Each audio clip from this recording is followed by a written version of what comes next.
Segunda-feira tá braba, bebê? Tá braba? Porque a minha tá braba. Eu sou a Joyce Rodrigues do canal Ler Até Amanhecer e hoje eu venho trazer pra vocês um caso que vocês pedem bastante pra mim, que é o caso Márcia Lanzani. Normalmente o pessoal pede esse caso pela proximidade que eu tenho com a Baixada Santista e obviamente esse é um caso que repercutiu bastante, reverberou bastante na Baixada Santista. Existe um procurado dentro desse caso, existe um procurado onde a polícia deu ali pelo menos 4 fotos como possivelmente ele deve estar hoje. Então ele é um foragido, o status do Bruno, tá? Do Bruno Vieira, hoje é de foragido, o rapaz então que tirou a vida da própria mãe, da Márcia Lanzani, em Vicente de Carvalho, no Guarujá. Vocês estão vendo a foto do rapaz aqui, depois eu vou deixar aqui também no comentário fixado o número que vocês podem aí ligar, caso vocês encontrem, conheçam ou estejam com essa pessoa. Lembrando que esse rapaz é um rapaz perigoso, não teve pena nem mesmo da própria mãe. Então aproveita, deixa o like de vocês logo agora no começo do vídeo, que é bastante importante. Estou soltando esse vídeo bem cedinho, afinal de contas vocês super merecem, estão maratonando o canal e eu agradeço muito a cada um de vocês. Então agora eu vou chamar a vinheta e a gente já começa. Então, Penny e Jack, vinheta.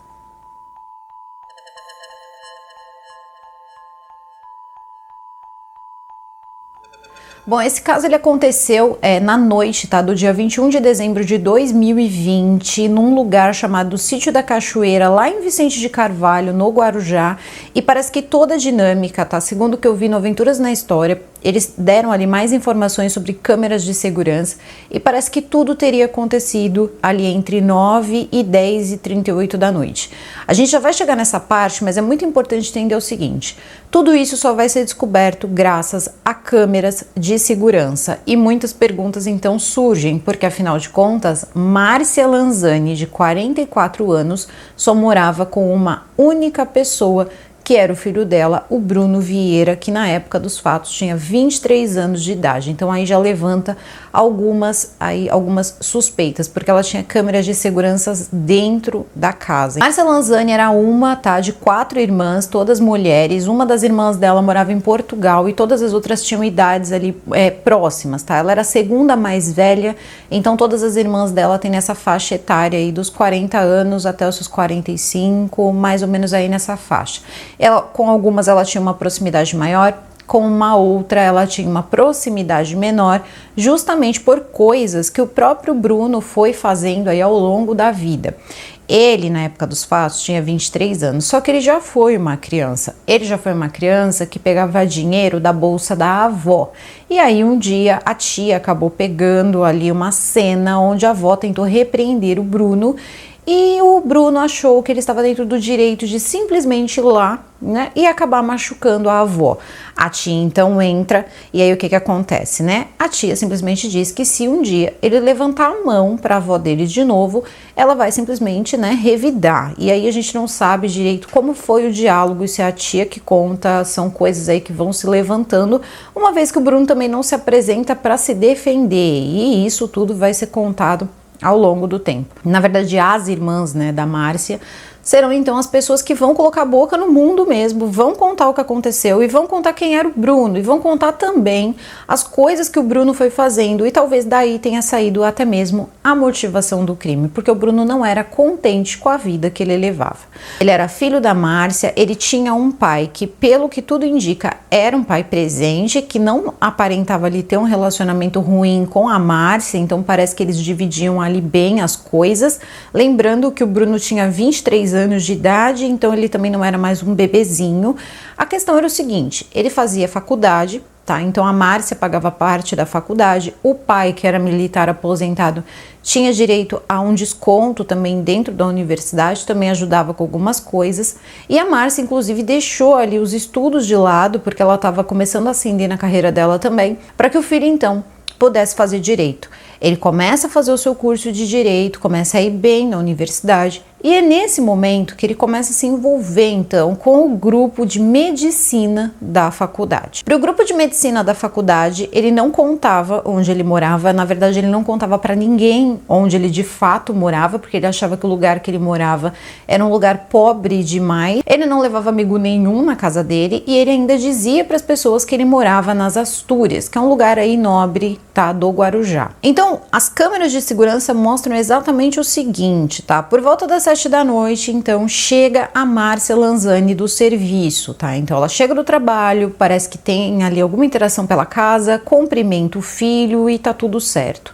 Alguma coisa vai acontecer, o filho vai descer, então, até a garagem da casa, vai pegar uma bolsa e vai subir.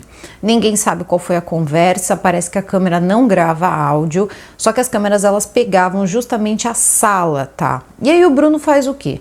O Bruno tenta pegar a mãe dele, então, como se fosse ali um quarto, tá? O que dá pra ver nas imagens era um quarto. E estranhamente a mãe estava ali da cintura para baixo nua. Isso é uma coisa muito estranha. Ele abre a porta, basicamente assim, ele já pula em cima dela com os joelhos, tá, no peito dela, da Márcia Lanzani. Ela tenta ali então se movimentar, ela tenta então se desvencilhar do filho dela, mas ela não consegue. É nesse momento que você percebe que cai então uma bolsa, cai também ali um controle, que eu acho que ela estaria ali utilizando um tipo de controle remoto, não dá para saber também se era um telefone. Como eu disse, tá, gente, as imagens elas só existem porque tinha câmeras de segurança, porque na verdade a parte pericial mesmo da coisa foi muito pobre. Mas também isso também tem muito a ver como o caso foi apresentado para a polícia. Então ele vai ter essa briga com a mãe, tá? E aí ele não imaginava que a câmera de segurança pegaria o além da sala, que também era o corredor ali dos quartos. E isso é o que dá pra gente ver. Então a gente não sabe se era o quarto dela, a gente não sabe se era um banheiro, não sabe se era nada, até porque, como eu disse pra vocês, dava a impressão que ela iria tomar banho, porque ela estaria se despindo, porque ela estava da cintura para baixo sem roupa. Depois, vamos saber que não, que lá na verdade era o quarto dela. E ele fez o quê? Ele fechou a porta, então por volta ali de 9h15 ele fecha a porta e ele só volta então a abrir a porta às 10h38 da noite. Depois que ele abre a porta, então ele sai, depois ele chega a checar a mãe dele, dá uma olhada ali no quarto da mãe por umas 4 vezes, teria levado água para a mãe 2 vezes, também sentou na sala, ligou a televisão, teria assistido televisão por 4 minutos. Depois disso, ele teria ido mais uma vez olhar a mãe e foi dormir. Depois, no dia seguinte, então no dia 22 de dezembro, ele acorda cedo, muito cedo, coisa que não era comum. Bruno não trabalhava, Bruno não acordava cedo. Então, o que aconteceu? Ele chega e levanta cedinho, porque 6 horas da manhã ele vai, então, né, pra academia. Academia essa paga pela mãe. Ele sai da academia, chega em casa e é nesse momento que ele começa a ligar para o pai e para as tias, tá? Ele diz que encontrou a mãe totalmente ali gelada, a mãe estaria gelada, roxa e que estava com um aspecto estranho. Ele teria checado os batimentos cardíacos dela e ela teria falecido. Ele não sabia o que tinha acontecido, mas tudo indicava, porque ele teria tentado fazer ali algumas manobras de primeiros socorros, porque teria conversado com um colega ali, estudante de medicina, mas tudo indicava que a mãe dele teria tido um infarto. Nesse momento, tanto o pai dele, tá, o Joel, como as tias, né, chegam na casa e começam a perguntar, mas Bruno, o que tá acontecendo? Cadê a Márcia, né? Então as irmãs vão até o quarto e encontram a Márcia numa situação que não parecia assim ser muito normal. Ela estaria, como eu disse para vocês, né, de forma ali com a parte de baixo do corpo ali desnudo. Também tinha uma questão que ela estava muito machucada e muito roxa, e todo mundo achou aquilo muito estranho. Ele disse que ela teria caído e batido a cabeça ou teria sido um infarto. Ele não sabia dizer muito bem o que poderia ter acontecido. Então a tia chega para ele e fala assim: vem cá, mas antes de você ir à academia, você não foi falar com a sua mãe? E ele disse que não, que ele teria ido para academia. E quando ele voltou para falar com ela, ele percebeu que o carro dela estava ainda, né, na garagem, que ela não teria saído para trabalhar. Então ele teria ido ver o que aconteceu. E quando chega lá, ele encontra ela naquela situação ali, e é quando ele se desespera. Só que estranhamente ele se desespera, mas ele não ligou para o SAMU. Isso foi uma coisa que acho que ninguém ali se perguntou, porque ninguém falou absolutamente nada sobre ligar para um SAMU ou ligar para a polícia, porque chega primeiro o pai dele, depois chegam as tias e depois os policiais. Então vamos lá. Quando a polícia chega, não tinha apenas ali, né, a família. Também estava com o Bruno uma amiga, tá, uma amiga da faculdade, e todo mundo ficou parado ali, né, vendo ali a polícia fazer algumas perguntas. A polícia teria pedido os documentos das pessoas que estavam lá e depois teriam recolhido, enfim, né, levado o corpo da Márcia. Quando chega então esse período em que se leva, né, o corpo e tudo mais, e aí precisa de uma liberação do corpo, uma das irmãs dela que vai acompanhar, né, todo esse processo, ela vai até o local no Guarujá e dão a seguinte informação para ela, né, que eles vão dar uma olhada. Tudo, segundo o Bruno, teria sido um infarto e que aquilo teria acontecido por volta de 5 horas. Isso já deixa a irmã mais velha um pouco assim, sabe, desconfortável, porque ela pensa assim, é estranho, 5 horas e minha irmã já tá tão inchada, minha irmã já está totalmente assim enrijecida, isso parece estranho. Mas ela decidiu perguntar para uma pessoa que talvez soubesse um pouco mais. Ela fica quieta, não discute com a médica diz o seguinte, olha, a gente vai passar ela aqui para um outro lugar. Nesse lugar, se eles tiverem qualquer desconfiança, eles vão mandá-la, né, então para o IML da Praia Grande, também uma outra cidade do litoral paulista. Ela acha super estranho e quando muda então ali, né, a pessoa, ela chega então para um funcionário ali da delegacia e pergunta o seguinte: vem cá, você que trabalha bastante com isso, quanto tempo demora em média para um corpo ficar totalmente enrijecido como o tal da minha irmã? Esse homem não tinha nenhuma noção do que era o caso, absolutamente nada, e deu uma resposta técnica. Ele disse, olha, mais ou menos ali umas 12 horas. É nesse momento que a irmã, né, a irmã da Márcia, que estava lá, começa a achar tudo muito estranho. Só que ela jamais iria imaginar que quem teria feito isso com a irmã dela teria sido o próprio sobrinho. Ela liga para o Joel, para o pai do Bruno, ela conta o que ela acabou de ouvir. Ela teria conversado então com esse homem, que era o homem encarregado, né, de fazer ali alguns exames na Márcia, mas aparentemente ele não era um legista, teria sido só uma questão ali de ver se necessitaria ou não de um legista. Tá, toda essa história é muito confusa, dá a impressão que saiu pegando qualquer policial, qualquer coisa. Não dá para saber muito bem o que cada pessoa ali dentro fazia, né, dentro dessa delegacia. E isso é uma reclamação também da própria família, que as pessoas ali que tentaram ajudar, só tentaram ajudar e que, na verdade, uma coisa mais formal não foi feita. Então ele explica o seguinte para ela: olha, se a gente encontrar aqui alguma coisa que não mostre que a causa da morte foi de fato um infarto, ela vai ser levada para a Praia Grande para passar então por uma necrópsia. Então, né, eles ficam ali de sobreaviso, isso já no dia 22, ainda no dia 22 de dezembro. Então ela diz o seguinte para esse moço: moço, se ela for para a Praia Grande, o senhor pode ligar apenas para mim? Eu não quero que o senhor ligue para o meu sobrinho. E ele talvez tenha entendido que ela poderia, né, tá desconfiando do sobrinho e disse, tudo bem, a senhora pode ficar tranquila, vai para casa, que se for necessário levar para Praia Grande, nós vamos ligar para a senhora. Justamente no momento em que ela estava na sala, ela lembrou, né, ela estava na sala da casa da Márcia, junto com o Joel, o ex-marido da Márcia, e com o Bruno, ela lembrou das câmeras de segurança. E quando ela lembra das câmeras de segurança, ela tenta mexer, depois ela espera o Bruno e começa a tentar olhar. Só que nunca o Bruno parava em alguma cena, né, que desse para ver alguma coisa e ela não sabia mexer sozinha. Até que então o telefone dela toca e aí é que é a surpresa de todo mundo, porque simplesmente ela é avisada que o corpo da irmã dela vai de fato para a Praia Grande. Isso sinalizava que ela iria para um IML e lá ela passaria por uma necrópsia. E o perito chega à seguinte conclusão, que na verdade ela morreu de asfixia mecânica, que ela não teve um infarto, ela não bateu a cabeça, o que ela teve foi asfixia mecânica. E começam perguntas como: ela tem inimigos, ela teve outras pessoas dentro da casa, quem mora com ela, a relação com o filho é boa, a relação com os familiares é boa,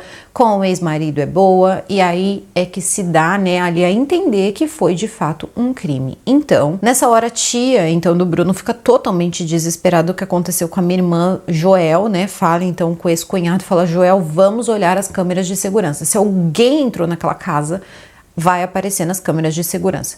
Justamente eles começam a olhar as câmeras de segurança ali, mas não conseguem encontrar nada. Então eles querem as câmeras de segurança da sala. E isso é um ponto importante. Por quê? Só fica disponível basicamente as imagens da câmera de segurança ali da garagem. E eles querem a câmera de segurança da sala. Porém, eles precisavam de uma coisa chamada DVR. E ninguém conseguia encontrar na casa. É nessa hora que eles começam a perguntar para o Bruno, e o Bruno começa a dizer que não sabe e que inclusive a Márcia teria tido um namorado que poderia ter estado na casa. Ele começa a inventar diversas histórias e acaba ali tentando despistar. Só que você despista, né, por um tempo, mas não por muito tempo. Ela não conta de primeira para o Bruno que a mãe está no IML para passar por uma necrópsia e que na verdade eles acabam de saber que ela teve uma asfixia mecânica. Eles vão levando o Bruno sem o Bruno saber, porque ambos, inclusive, né, o pai dele ali, tanto o pai quanto a tia, já estavam desconfiando do próprio Bruno. O Bruno, ele não tinha uma conduta boa, ninguém estava desconfiando dele, né? É muito difícil você pensar que um pai vai desconfiar de um filho assim, de graça, e não era mesmo. Ele tinha 23 anos de idade, mas ele tinha uma personalidade complicada. Segundo a palavra da própria mãe dele, ela não aguentava mais a soberba do filho. Desde que Bruno começa então a andar com o pessoal da faculdade de medicina, que obviamente são pessoas ali com poder aquisitivo um pouco maior, ele começou a ser o dono da festa. Todas as vezes que ele saía com as pessoas, ele pagava a conta, eles iam a restaurantes, eles faziam de tudo, e ele começou a manifestar para a mãe vontade, tá? Uma vontade assim ferrenha de sair do bairro e da casa onde a mãe morava por mais de 25 anos e morar num lugar decente. Ele teria dito para a mãe que aquilo não era um lugar para ele receber os amigos dele e que ele não queria mais morar naquele lugar, que era para eles verem apartamentos, alugarem aquela casa e morar melhor. A mãe então vira para o filho e fala: tudo bem, se você quer morar melhor, eu alugo a casa, nós vamos morar em outro lugar, mas você vai arrumar um emprego e você vai pagar o restante do aluguel, porque o aluguel da minha casa não paga o apartamento que você quer alugar. Ele nessa hora então disse para a mãe o seguinte, que ele não poderia ajudar porque ele cursaria medicina e não poderia trabalhar porque acabaria ali atrapalhando os estudos dele. Ela disse: tudo bem, você quer cursar medicina então, meu filho, porque afinal de contas você já está encaminhado na vida. Ele já estava até fazendo estágio na cidade de Santos, tá ali na área do direito, falou para ele, falou: olha, você já está encaminhado, eu não vou pagar a faculdade de medicina para você agora, então você tente uma bolsa de estudos. Se você conseguir a bolsa de estudos, tudo bem, você faz aí a sua faculdade de medicina. Lembrando, tá, gente, que fazer uma faculdade de medicina, mesmo quando você faz de graça, é para poucos, né? Porque a gente sabe que os livros e todo o material é extremamente caro, mas era isso que ele queria, porque afinal de contas as pessoas que ele estava andando eram ali na sua maioria estudantes de medicina ou até mesmo médicos. Parece até que em um determinado momento ele teve uma ligação um pouco mais estreita com uma professora de medicina. Enfim, as histórias são muitas. A questão é que ele sabia que o carro e a casa eram da mãe dele e que ela teria que alugar a casa, vender a casa, fazer alguma coisa para que eles pudessem mudar ali de vida. Ele também tinha uma moto que ele teria conseguido fazendo um joguinho. Ele disse para a mãe o seguinte: caramba, você, né, nem parece minha mãe, porque afinal de contas a minha tia, que seria irmã da Márcia, comprou uma moto para o meu primo e você não é capaz de me dar aí um veículo para eu poder andar. Sendo que, na verdade, ele sabia que isso não era verdade, tá? Essa tia dele teria apenas financiado para o filho a moto, mas quem pagaria as parcelas da moto era o filho dela. E esse garoto chegou lá para a mãe, então o Bruno chega para a Márcia e fala isso, a Márcia se sente mal, vai lá e dá uma moto para o menino sem checar, sem perguntar, sem nada. Por quê? Porque parece que as coisas já estavam se estreitando ali, já tinha algum tempo, a Márcia já andava falando com as irmãs sobre essa soberba do filho há algum tempo, ela já estava com vergonha de falar as coisas que o filho andava falando para ela. Muito possivelmente já estavam acontecendo ali algumas discussões que já estavam sendo mais acaloradas, quem sabe até chegar às vias de fato. Então nesse momento começa a se estranhar até mesmo, tá, o fato de ter uma câmera de segurança dentro da casa, porque afinal de contas só moravam os dois, né, e uma cachorrinha. Então ela disse o seguinte para as irmãs, que ela colocou a câmera da garagem porque um dia o filho estava chegando, né, por volta ali, no meio da madrugada ali, por volta das 3 da manhã, e ele teria visto alguém tentando ali entrar pelo portão. Então ela teria colocado, né, por causa do carro e da moto, uma câmera na garagem, o que faz total sentido. E aí ela disse que colocou a câmera na sala porque ela sentia saudade da Nina, da cachorrinha dela, e aí enquanto ela trabalhava ela conseguia ver a Nina, né? Então a Nina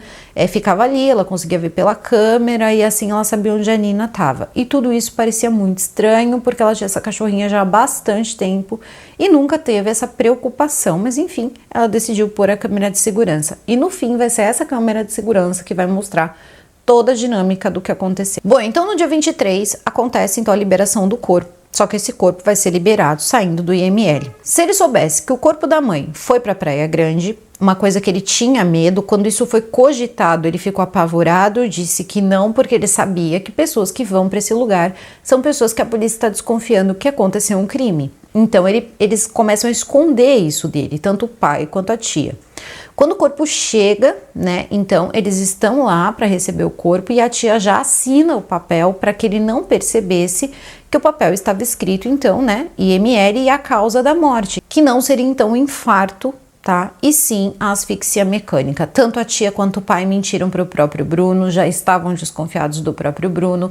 E nesse dia, que foi o dia então do enterro, tá? Eles liberam o corpo e eles começam a fazer o enterro. Bruno está de calça e de manga comprida, blusa de manga comprida, em pleno dezembro, um calor danado, mas ele tá lá de manga comprida.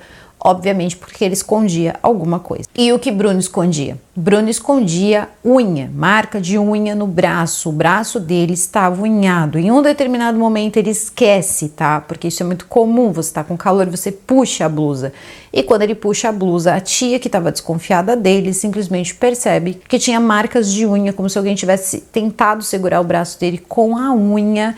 E ele percebe que a tia viu, então ele baixa ali a manga da camisa. O enterro acontece, só que depois do enterro a família vai conversar. O pai do Bruno então chama a tia, eles sentam no apartamento da Márcia e diz o seguinte pro Bruno: olha, Bruno, a sua mãe não morreu de infarto, a sua mãe foi assassinada. Ele olha e começa a dizer como isso não pode ter acontecido. Ele diz: a sua mãe morreu de asfixia mecânica. Ele diz: isso não é verdade, ninguém pode ter feito isso com a minha mãe. E isso ele já tinha postado nas redes sociais, o quanto ele estava assim acabado. Os amigos lá da faculdade, os amigos mais próximos dele, teria dormido no apartamento, quer dizer, a cena, né, do crime teria sido totalmente ali danificada, totalmente estragada.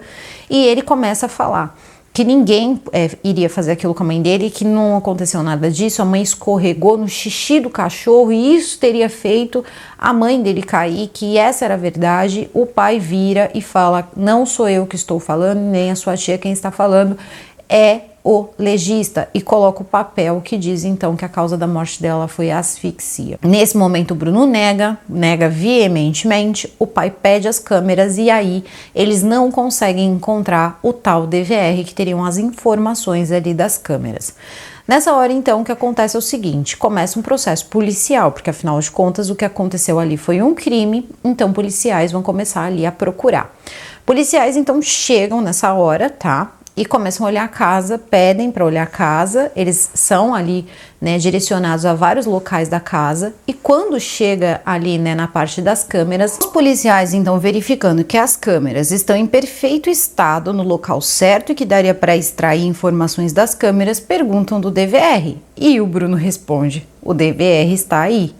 Os policiais então dizem: não, o DVR deveria estar aqui, mas o DVR foi mexido, não tem DVR aqui, eu quero saber onde está o DVR. Ninguém consegue encontrar o DVR e ele vem com a mesma história: não, a última pessoa que esteve aqui foi uma pessoa que era então amigo da minha mãe, teria sido namorado da minha mãe, que poderia ter a chave. Começa toda uma lenga-lenga que o policial não era bobo, então o policial simplesmente vira para ele e fala o seguinte: olha, você me fala onde está o DVR, a gente vai ter que descobrir onde está esse DVR, então vamos fazer o seguinte: você vai para a delegacia, a gente vai te levar para lá e você vai dar o seu depoimento. Aí o policial percebe que o carro da Márcia estava do lado de fora da garagem e que as amigas ali do Bruno estavam dentro do carro. Ele manda todo mundo sair do carro, retirem suas coisas, eles revistam ali o carro, dão uma olhada, vê se encontra o tal DVR, porém os policiais não conseguem encontrar nada. Levam então o Bruno para a delegacia para que o Bruno Bruno pudesse então prestar o seu depoimento. Algum tempo depois, eles ligam então, tá, para casa da Márcia, onde estaria o pai do Bruno, estaria a irmã da Márcia, e dizem o seguinte: vocês poderiam verificar o forno da casa? E a irmã da Márcia não entende, e aí ela vai lá e olha, dentro do forno estava o DVR, ele colocou o DVR dentro do forno.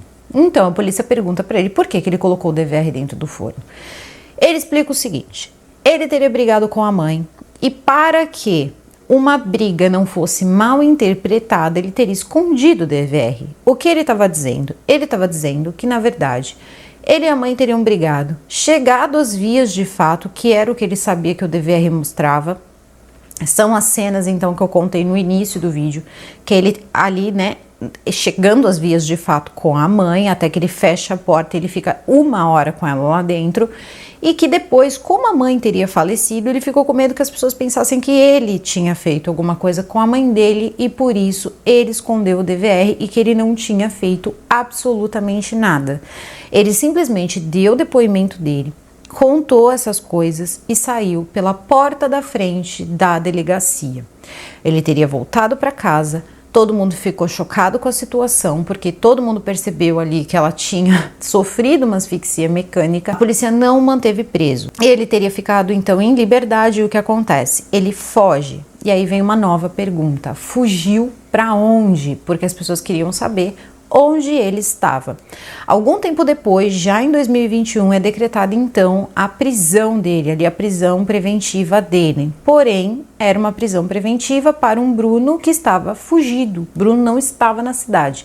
No começo não dá nem para dizer que ele tinha fugido, porque afinal de contas não tinha nada que mantivesse ele no local, ele não recebeu nenhum tipo de restrição com relação ao que ele estava fazendo, então também não dá nem para dizer que ele estava fugido. Ele passou a ser então foragido depois que a prisão preventiva dele foi decretada. Então, segundo o Ministério Público, hoje ele é um foragido por ter tirado a vida da mãe dele. E detalhe, tá? A motivação do crime então entrou como se ele não tivesse tido seus anseios atendidos, né? Ele queria uma vida diferente da vida que ele levava, então como tudo isso não foi ali atendido, ele teria retirado a vida da mãe dele. E que na verdade ele responde hoje, né, por homicídio doloso, onde há dolo, onde há intenção de matar, e ele responderia ali então por matricídio, porque ele tirou a vida da mãe dele. Sendo ele filho único, isso faz com que automaticamente, tá, se ele for condenado, ele perca absolutamente tudo que a mãe dele poderia deixar de bem para ele, tá, bens materiais para ele.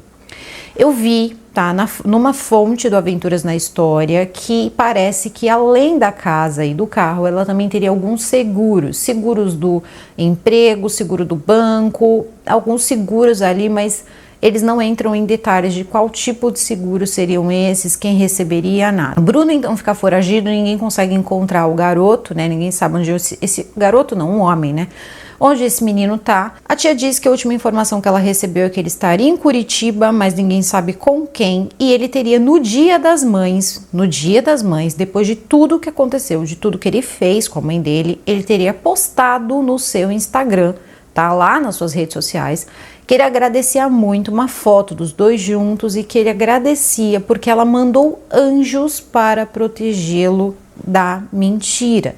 Então as pessoas que estão com ele, que estão acobertando ele, que estão ajudando ele está chamando de anjos, e ele está com a mãe dele, a pessoa que ele tirou a vida. Ele também constituiu um advogado, e isso é uma parte complicada que, sinceramente, eu fiquei totalmente sem entender. Esse caso vai fazer 2 anos e ele tem tanto buraco, mas tanto buraco, que eu fiquei de bobeira. Ele constitui um advogado. Esse advogado disse o seguinte, tá? Numa entrevista que eu encontrei aí. Ele diz que sabe onde o Bruno tá, então o Bruno não é foragido, tá? O que não é verdade, porque se ele não se apresentou, ele continua sendo foragido. E eu fui verificar o status dele hoje. Hoje ele é foragido. Então, o Bruno é foragido, e esse advogado disse o seguinte: eu sei onde ele está e ele pode se entregar assim que as coisas forem colocadas da forma correta. Segundo o advogado dele, ele não quer, tá? Ele quer responder o processo dele em liberdade, e que as câmeras de segurança mostram ali um ato físico, porém não mostra que ele teria retirado a vida da mãe dele. Então, ele não quer responder por ter tirado a vida da mãe dele, tampouco por ter cometido um matricídio, tá? Então ele diz que a única coisa que ele fez foi agredir a mãe dele. Tudo o que aconteceu teria acontecido então depois e que não teria nada a ver com a briga que eles tiveram. Talvez até ela pudesse ter ficado nervosa, mas foi o máximo, porque depois da briga ela teria ficado bem. E como mostram as câmeras de segurança, e realmente mostram, ele foi 4 vezes até o quarto dela, porque eles estavam super bem, eles estariam conversando. Só que depois que ele fecha aquela porta e sai, ela não sai mais do quarto. As câmeras não mostram ela saindo do quarto, ele só estava entrando lá, porque ele sabia que tinha uma câmera na sala que mostraria ele entrando e saindo do quarto dela, como se ela estivesse ali viva, mas ela não estava mais viva. Também tem a questão do laudo, asfixia mecânica. E aí muita gente pode estar, né, se perguntando, tá, mas o que esse cara quer? Né, que simplesmente desistam? Exatamente, até porque o problema dele não é pagar por um homicídio doloso. Ele é réu primário e possivelmente ali ele vai pegar uma pena super baixa. A questão é, com o matricídio, ele perde o que ele mais queria, que era o dinheiro da mãe dele. E isso é uma coisa que ele não vai abrir mão. Ele já disse que enquanto acusarem ele de homicídio, de ter tirado a vida da mãe dele, ele não vai se apresentar, porque ele não cometeu esse crime. E seja lá o crime que queiram acusar, esse crime pode ser respondido em liberdade. Enquanto essas exigências, prestem atenção na palavra, exigências, não forem cumpridas, ele não vai se apresentar. Então agora, essa é a foto, tá? Dele de 4 formas, tá? Que a polícia encontrou, que ele pode estar foragido e se escondendo e disfarçando cabelo, barba. Então eu vou deixar essas 4, tá, imagens que a polícia teria disponibilizado em vários locais aí. E tem um telefone de contato, você pode ligar para o 190. Tem muitas pessoas procurando esse rapaz. 190. Hoje ele deve estar por volta dos seus 25 anos de idade, deve estar usando outro nome. O último lugar que souberam que ele poderia estar era Curitiba, porém a gente não sabe, ele pode estar em qualquer lugar. Então se você viu esse rapaz, você ligue para o 190. Você não precisa se identificar. Esse rapaz tirou a vida da própria mãe. Então se ele tirou a vida da própria mãe, não pense você que você tá seguro, porque você não tá. Se vocês pensam que a família pôde entrar na casa da Márcia, vocês estão enganados. Um juiz teria determinado, segundo a irmã da Márcia, que eles não poderiam entrar porque ele não teria cometido esse matricídio. Isso teria sido inicialmente, ali antes de sair a prisão, né, dele, a prisão preventiva dele e tudo mais, ele acaba foragido. Depois a família vai atrás de advogados e esses advogados começam a encontrar ali vários elementos e é quando então, né, coisas mais sérias começam a ser feitas ali em relação a Márcia. E é nesse momento que a família então consegue entrar na casa e encontram a casa. Vocês imaginam uma casa em funcionamento, com comida, com tudo, né, funcionando, e essa casa fica fechada ali por meses a fio no calor, mas no calor do verão mesmo. Então a situação que essas irmãs encontraram a casa, assim, tudo estava podre, destruído. Então a situação ficou bem feia e foi mais para fazer um levantamento ali do que tinha na casa para entregar para o juiz.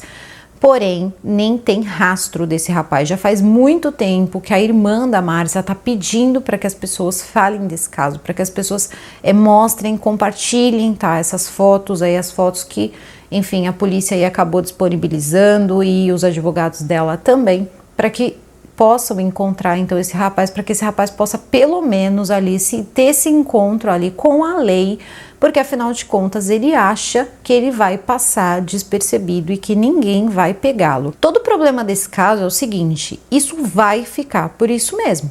Se esse rapaz não for encontrado, isso vai ficar por isso mesmo. Essa moça perdeu a vida, ela criou esse filho, filho único, criou com muito mimo, talvez até mimo demais, deu tudo o que ele precisava por muitos e muitos anos, até ele virar um homem. E quando ele vira um homem, ele tira a vida dela porque ele quer ainda mais. Ele quer tudo que ela tem, tudo que ela construiu para ele. Ele não tinha irmãos, ele não tinha com quem dividir, tudo seria dele, mas ele não queria conquistar as coisas dele. Ele achou muito mais fácil tirar a vida da mãe e fugir. Não coloquem a parte do advogado como se de fato ele fosse se entregar, porque ele não vai se entregar. O advogado diz que sabe onde ele está, que diz que sabe que ele vai se entregar, mas ele não vai se entregar, porque no fundo ele sabe que não tem como se livrar da acusação de ter tirado a vida da mãe dele. E também, né, isso configura um matricídio, ela era a genitora dele, então obviamente ele vai perder os direitos que ele tem em relação à herança. Isso é automático hoje na justiça. Se você tirar